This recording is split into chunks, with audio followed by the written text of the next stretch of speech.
Welcome to the Lost World Minute, the minute-by-minute podcast reviewing the 1997 sequel to Jurassic Park, 1 minute at a time. I'm Brad. I'm Dave. And today we're here to discuss minute 41 of the Lost World. Dave, you had a parcel arrive this week. I did, yes. It's finally arrived. The Milan, Nevada Hero Bull T-Rex maquette from the Lost World Jurassic Park. And I gotta say, it is absolutely beautiful. Unfortunately, Customs was a little rough with it, so the leg came a little busted up, but I was able to glue it back together.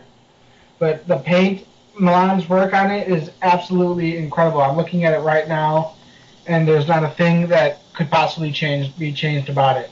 You know? Alright, it's got the paint just perfect. It's absolutely wonderful looking. Yeah, you're pretty quick to get some photos out there and everywhere. Yeah. I was excited. Yeah, it's a fantastic looking paint job, and it is a shame that it was damaged up a little bit by Customs. But when I got my Horizon Brachiosaur sent to me, the sender actually broke the neck and arms and tail off, so it'd be easy to ship. Oh. Yeah, I was not happy about that at all. Had to try. Where'd you order it from?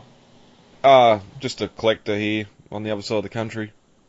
He painted it all up and made it all look nice, and then decided that because it was a big awkward piece to ship, he broke the bits pointing outwards off to make it easier and fit it in a box. Which Yeah. No, that's good to see, and I can't wait to see some more photos of it out and about. I am definitely going to be taking some comparison photos that I have based on the actual photos of the actual prop. I'm going to be taking photographs of mine and then just comparing it, you know? Mm-hmm. Yep. You need to get the trailers. I do. I should get some of the Kenner trailers. That'd be awesome. Then I saw on Hatchling Studios, they're a fan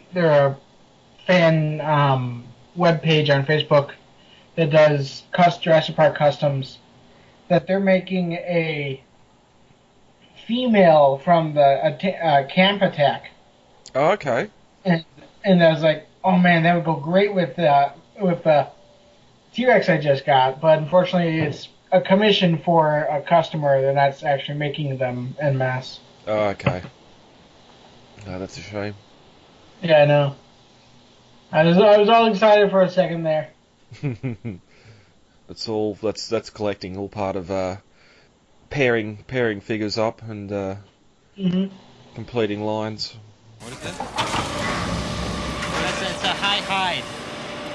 A high hide. You know, you go up and you hide. High. Goes up to where the trees are and keeps the researchers out of harm's way. You know. Actually, it'd put him in a very convenient biting height. But enough about that for now. David, you ready to get into 41? Sure. Rightio. As we entered minute 40 of The Lost World, Roland and RJ were on a rocky outcrop looking down at the T-Rex nest, the baby chewing flesh from a skeleton. Roland tells RJ that the nest is upwind, and so are they, and the male's going to know they're there before they even have a chance.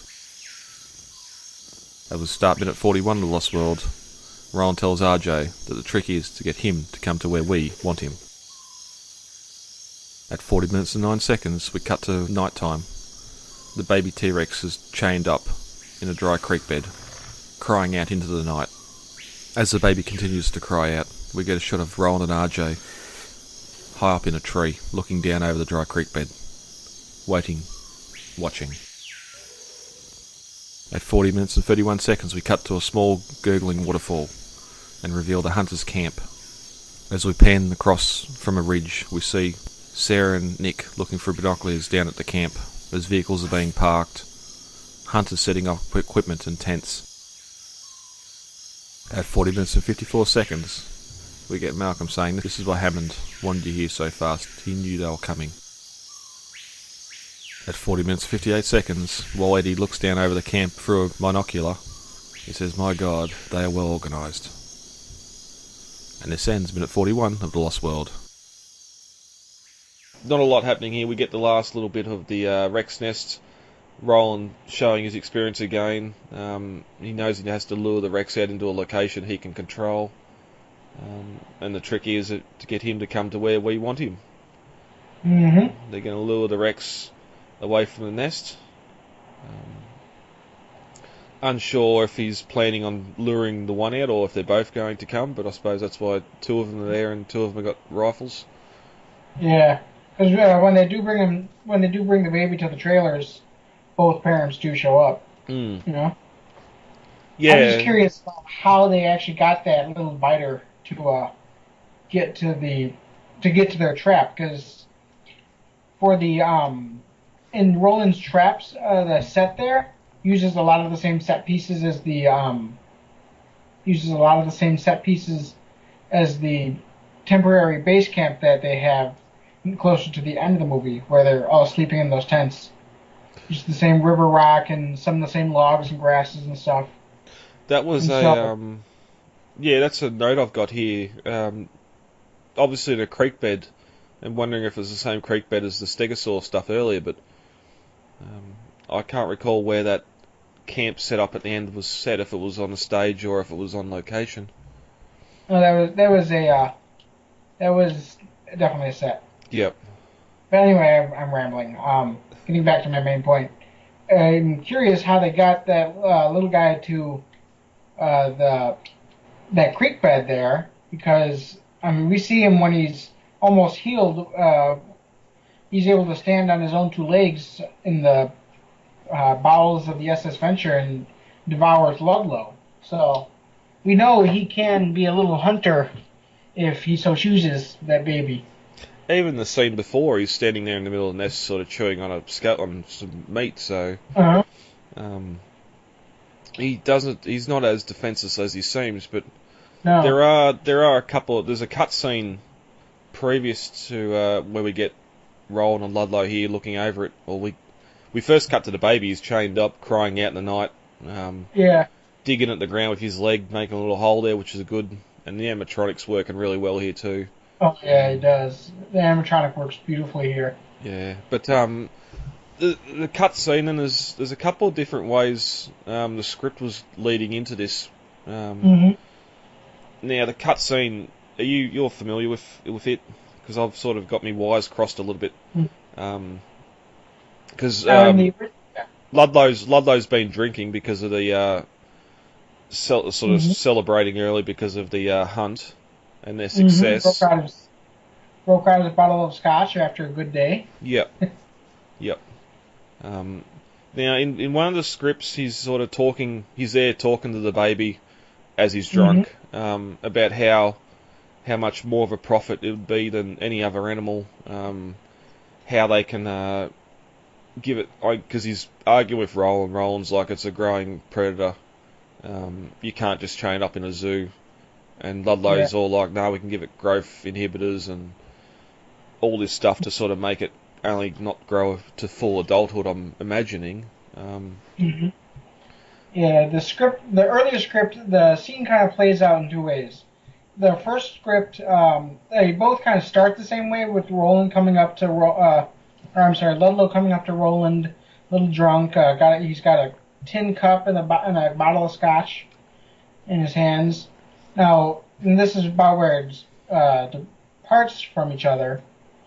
In their first script, the baby chomps down on Ludlow's boot, and Ludlow, in anger, grabs Roland's gun and just busts him in the leg with it. Yep. Breaking the leg. But this is the version that was filmed, the later script, an animal scurries out from under the brush. I don't know if it's a compy or what, they don't say. But it scurries out from under the brush and scares Ludlow. And so he falls on the leg. And in both instances, in both scripts, Roland gets absolutely furious with Ludlow, and you can kind of see that's where Ludlow's characterization as just some incompetent, drunkard, foolish businessman gets sealed, as well as Roland's characterization as the true leader. Yeah. Because there's one. It's written somewhere that he punches him, doesn't it?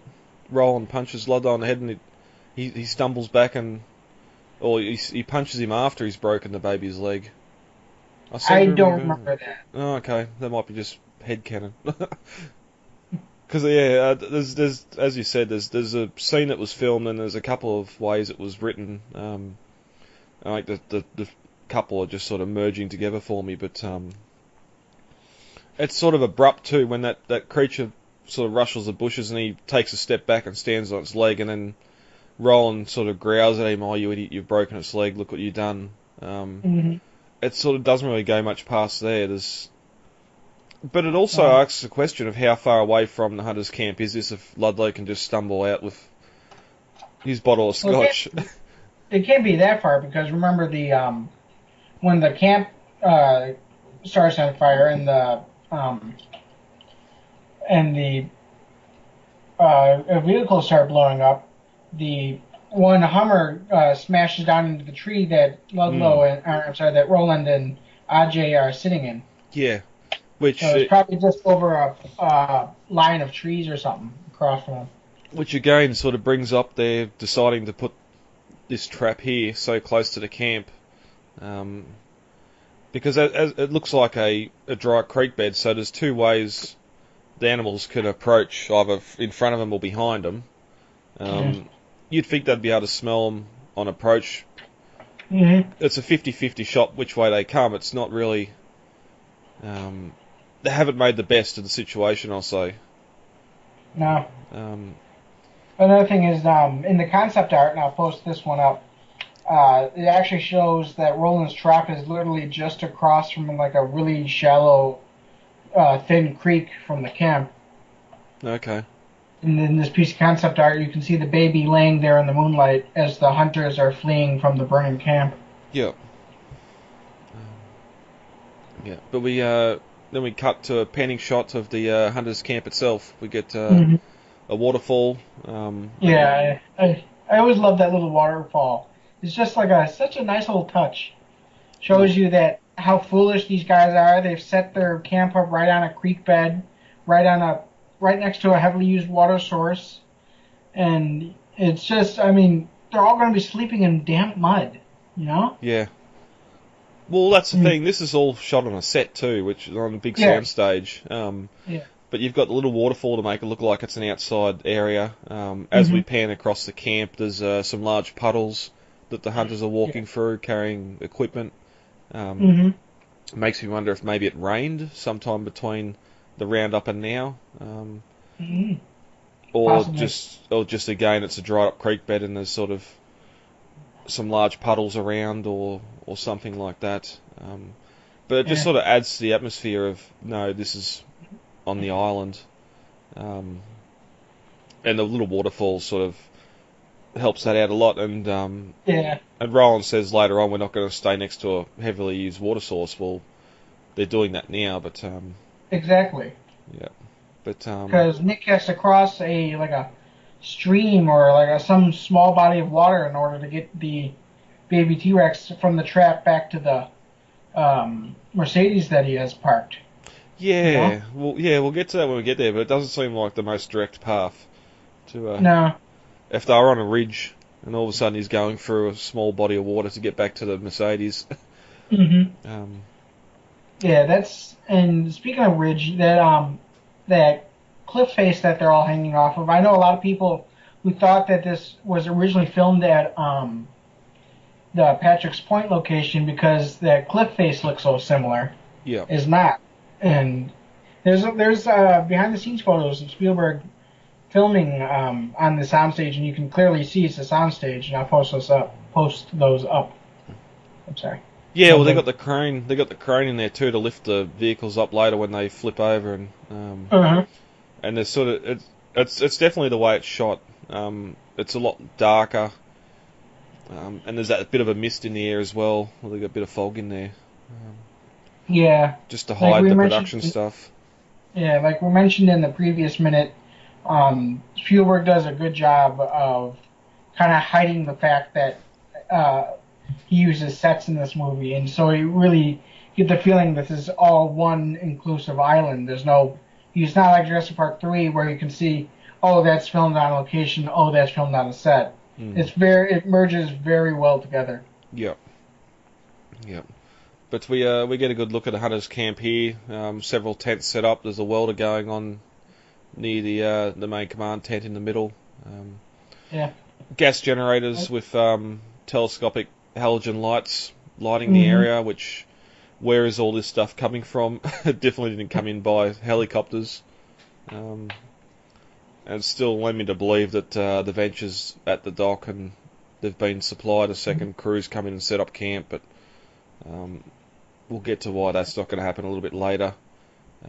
And I noticed that this camp is really divided into two sections here. It's got the main, like, their sleeping section with all the 2 rows of tents and campfires and all kinds of stuff, and then they have the kind of less well lit, less kind of like less trampled, I suppose, area where they have all the dinosaur cages. Yep, we see there's a Hummer park next to the tent with a big satellite dish on it. And before we cut away, there's a Unimog being reversed into line to park, and in the bottom left there's a hunter doing something. It looks like a square red table with a bit of paper on it, but he's doing something there, and there's some fuel drums around it. So I don't know if he's like taking inventory of the fuel or what's happening there. But again, just attention to detail. There's stuff happening everywhere in this camp. Yeah, it's a good scene, but all of them are. And then we get Malcolm's team looking down on the activity from above. They're on a small little ridge looking down on the camp. Eddie's got a monocular, which is probably night vision. And Eddie's got Nick's got the set of binoculars from earlier. And we get Malcolm. This is why Hammond was such a hurry to get you here. He knew they were coming.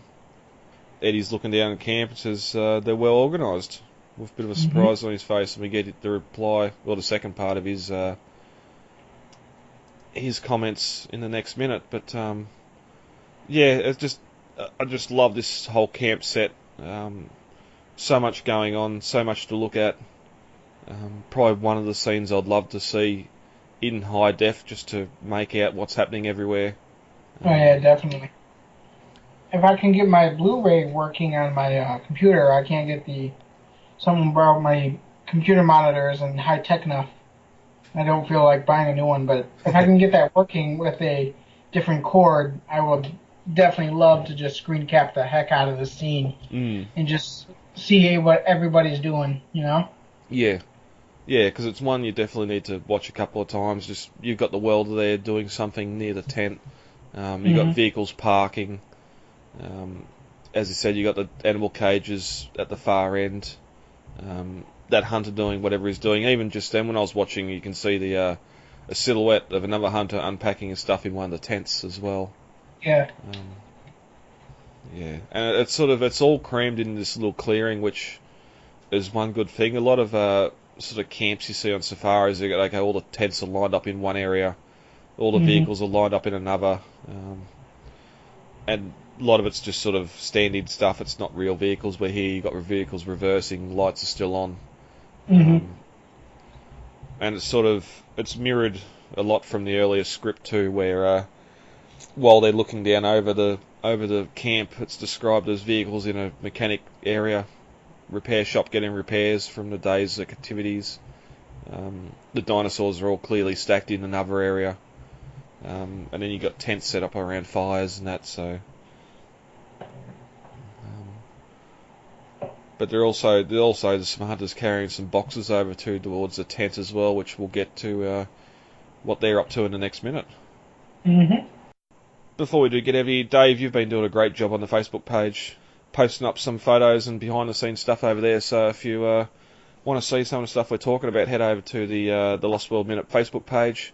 Dave, I assume you're posting the same stuff up on Instagram as well. I am, yeah. Yep, that's great. We're getting some interaction with fans over there, and it's good to see. We love talking to you about the film and about the stuff here we're talking about. So, yeah, thank you, and go and check those out. So, Dave, if there's anything you want to bring up for 41 before we get heavy. I think we're good. Rightio.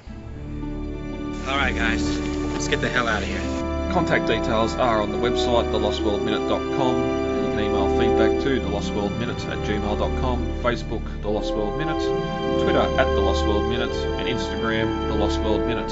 Easy to remember. Yeah, very easy to remember. David, thank you for joining me for this record. Welcome. And we'll be back. I've been Brad. I'm Dave. And we'll talk to you all later. Goodbye. Talk to you later. Bye. It is absolutely imperative that we work with the Costa Rican Department of Biological Preserves to establish a set of rules for the preservation and isolation of that island. These creatures require our absence to survive, not our help. And if we could only step aside and trust in nature, life will find a way.